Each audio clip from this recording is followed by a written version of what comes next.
Hi everyone, it's Rachel and Anthony. Hello. From Don't Crop Me Now. Unfortunately, as you can probably hear, it's raining again here in Manchester.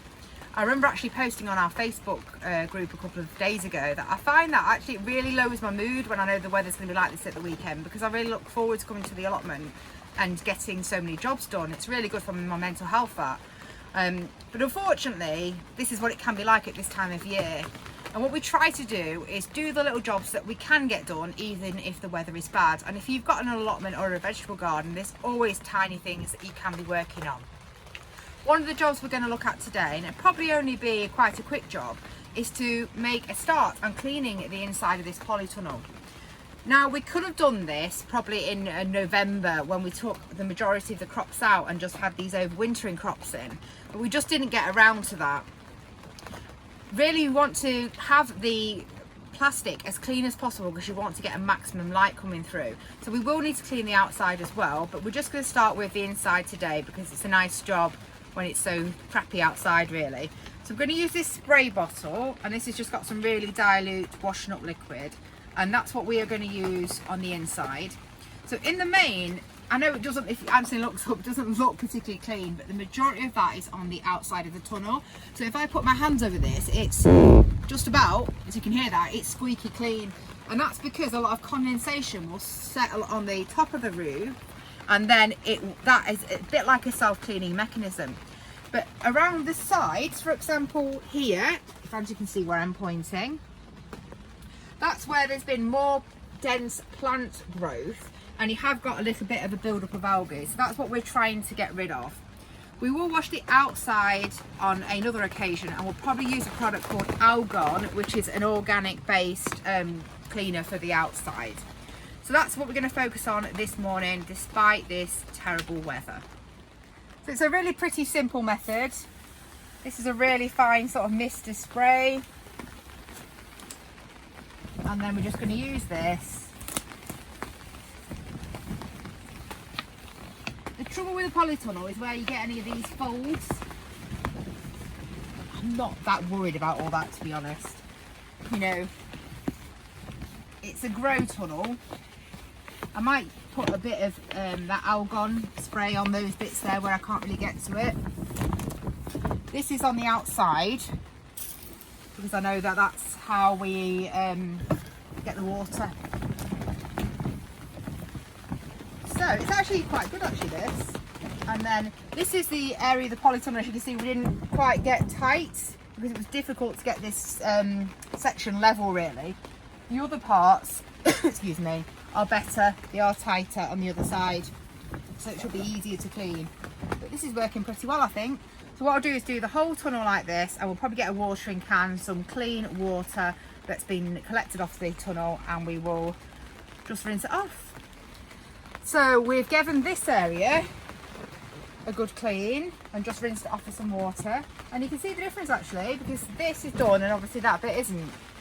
So it works pretty quick, and it's quite easy job. So I'm quite pleased with that. We'll just do the rest of the tunnel now, and I think the inside of the greenhouse as well. So we've cleaned the inside, and you know, pretty pleased with this. It looks pretty good actually. So the more dirty stuff you can see there is all on the outside. So we're going to use the Algon for that, and we're going to come back with some sort of brush that we can reach the top with to sort that out. But on the main, the inside's looking pretty good now.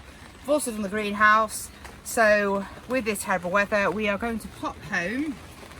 I'm going to spend a bit of time potting up the chillies and also pricking out all of the giant and the normal onions. Another thing we're going to do this weekend, I think, is spend a bit of time doing some cooking, seeing as though outside is off the cards. And as you can see, we've not got that much growing in the polytunnel at the moment. Other than this, we do have some kohlrabi and a little bit of lettuce and some pak choi. But there is this spinach that's overwintering really well, and some parsley. So I'm going to take some of this and I'm going to use it as part of a sort of cheesy stuffing for some ravioli. We're also going to make some bhajis and some samosas, so we're going to pick some carrots to take home to do that. And this is definitely a job we can't avoid the rain for, but if we want these carrots, obviously no pain, no gain. So we pulled some of the carrots out, and sugar right here actually, still in. You can see the little green tops. So I'm just loosening with this fork, and I'll just see how much is in there.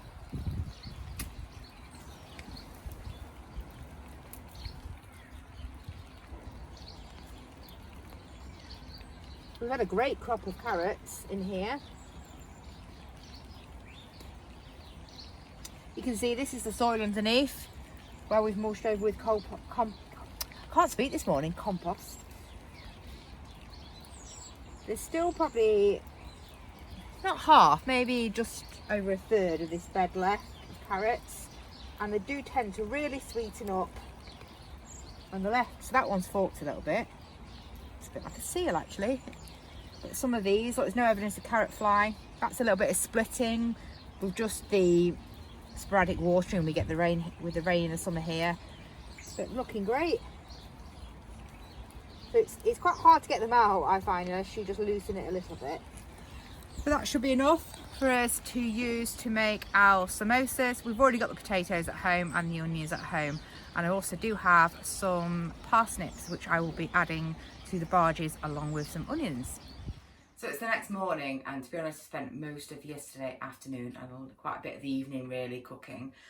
So we tend to make these sort of bhajis or those sort of items once a year and freeze for a couple of reasons. It's quite a lot of hassle to do, and secondly, if you're going to put oil in a fryer, you might as well use it all at once, because you shouldn't really be reheating oil multiple times. And obviously this type of food is not that healthy, so we're not really cooking it all the time. So it tends to be, the fryer tends to come out once a year. So this is our little fryer, and as you can see, it looks pretty grubby already, and that's just from the cooking that we did yesterday. I am going to use it today, just to finish off a few things. So we have made, these are the vegetable samosas. To be honest, normally I probably make double or triple this amount, because we used to have a weekly curry night with a friend that used to come over. So we used to go through quite a lot of these when we used to have this curry night. But with lockdown, it hasn't really been happening as often. So I'm not going to fill the freezer with bhajis that we're not going to get through. So these are just really for us to use over the next year. So the vegetable samosas and the onion bhajis. These have actually got parsnip in as well. So they're parsnip and onion bhajis. And I will freeze all of these. This is the leftover samosa mix, because we only put a tiny bit in each samosa, and you can see there's quite a lot. So what I'm going to do is I'm going to get some chicken out of the freezer.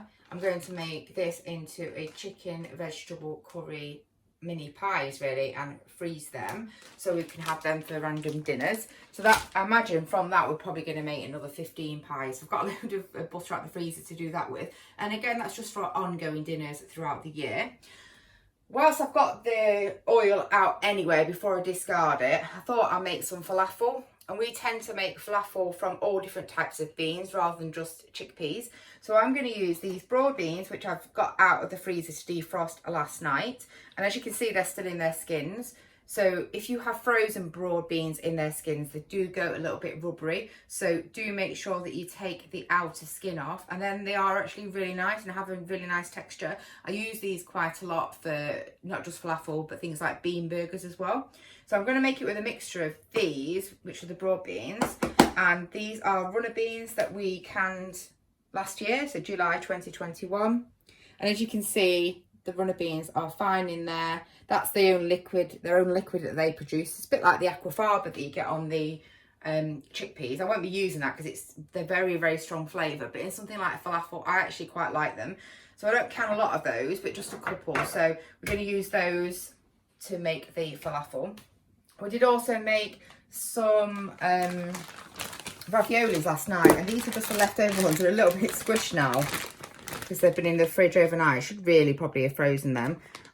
So these are the raviolis that are stuffed with spinach and cheese, a few different cheeses. We also made the soup, so I haven't just made this amount of soup. It's probably about at least 12 times this amount of soup, and that was celery, what went in it? Celery, coconut milk, pesto. What's the vegetable put in it? Cucumbers, and a little bit of potatoes thickening it up. So cucumbers actually make great soup, and a cucumber potato soup on its own is really nice, but we just had loads of celery left, so I'll put that in as well. It's quite a nice sort of herby, cheesy flavour because it's got the pesto in it. I did actually put some bought pesto in there because I thought, oh, I don't want to waste like all my homemade pesto from the freezer. And I put a jar, it was a big pan like this, I put a jar in it, and you know what, it tasted rubbish. So then I got a bit of my pesto out, put an extra bit in that in, and it made it taste great. So when you your homemade ingredients like this really does make a difference, and that I find I get very used to that. And then when I try and buy store-bought ingredients, I can be a bit disappointed. So we've still got a bit of work left to do today. We've got the pies, we've got the falafel that we're going to do, and I'll get all this stuff frozen. The soup, we can't can this soup because they put some milk in it, and you can't can cow's milk. It had coconut milk, but also some normal milk in. So we will probably just eat that over the next week and pop a couple of them in the freezer.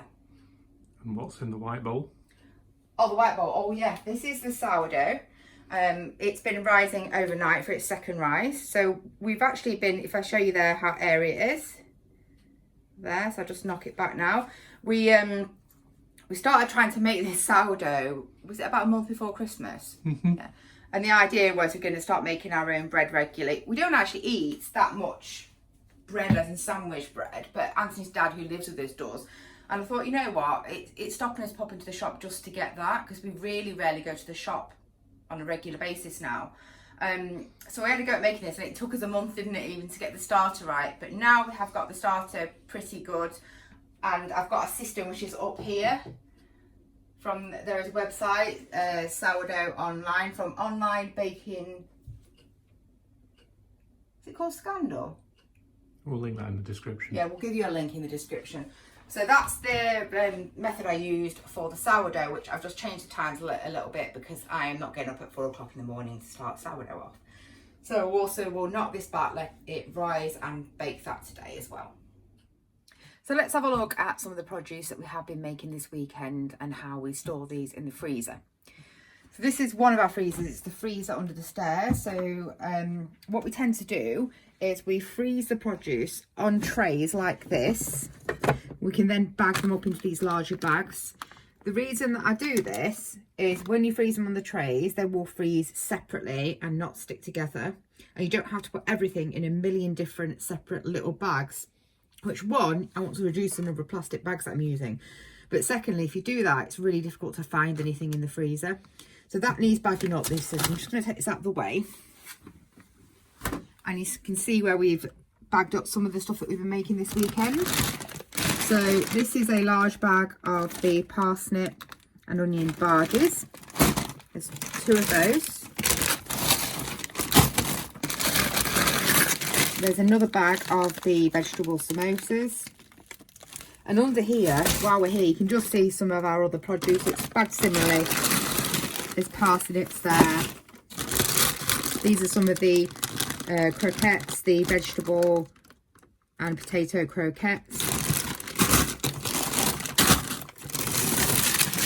These are stuffed cabbage rolls. And we also freeze things like, this is mashed potatoes. So we're just going to have a look in the other freezer to show you the pies. And now I've rearranged that, probably don't get it in.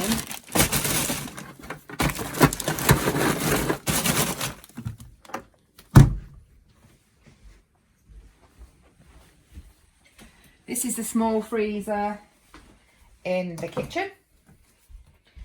So the pies that we have been making are in here. Again, I've frozen them in a similar way, so they are all separate. And this full drawer at the bottom is up full of pies now, which is crazy. But if you think about it, there's 3 of us, and even if we had it once a week or once every other week, then they would last quite a while. So it's not just the pies we made, the curry pies. There's also some beef, no potato, yeah, just beef pies, just beef and gravy. So we tend to make a lot of stuff like this and freeze it so it's ready to use. And it's one of the best ways that you can utilise your produce. Personally, I found if you just freeze the vegetables in their raw format, like the parsnips and the potatoes are okay, But when you've got 50 small bags, for example, of broad beans, then it's really hard to utilise them up. That's Basil, the cat. So I tend to make these things, and it means that it's essentially like having bought ingredients that are ready for meals during the week, but I've made them myself. The other job that we've managed to do this weekend is a bit of potting up. So this is our little grow room. Well, it's just the station we use to start seeds off, and at the moment there's not much in here because we do start the majority of our seeds in a cold greenhouse from sort of March, April onwards. But there are a few things that you do need to start early, and these top ones here are all our chillies, and I have potted these up now, and these are under these grow lights, so there's no extra heat on here, but obviously they've got the extra light.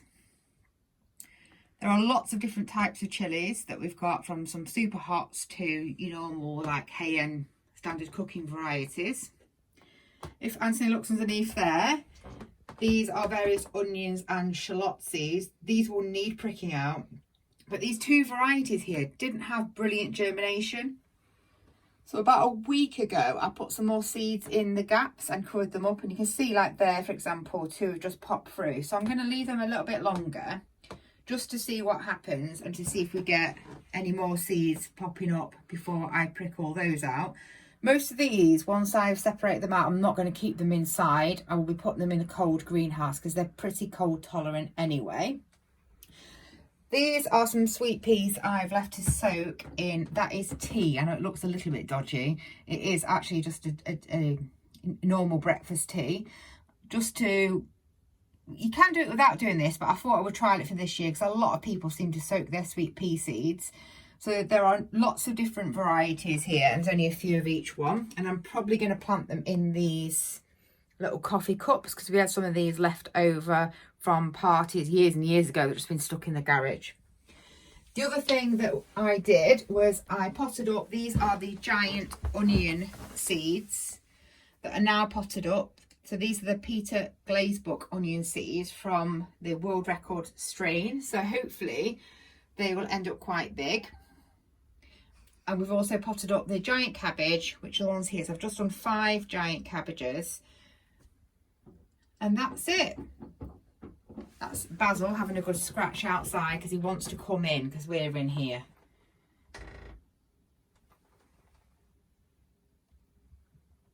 Here he goes. So this is our little, what people would call, I guess, a box room really, isn't it?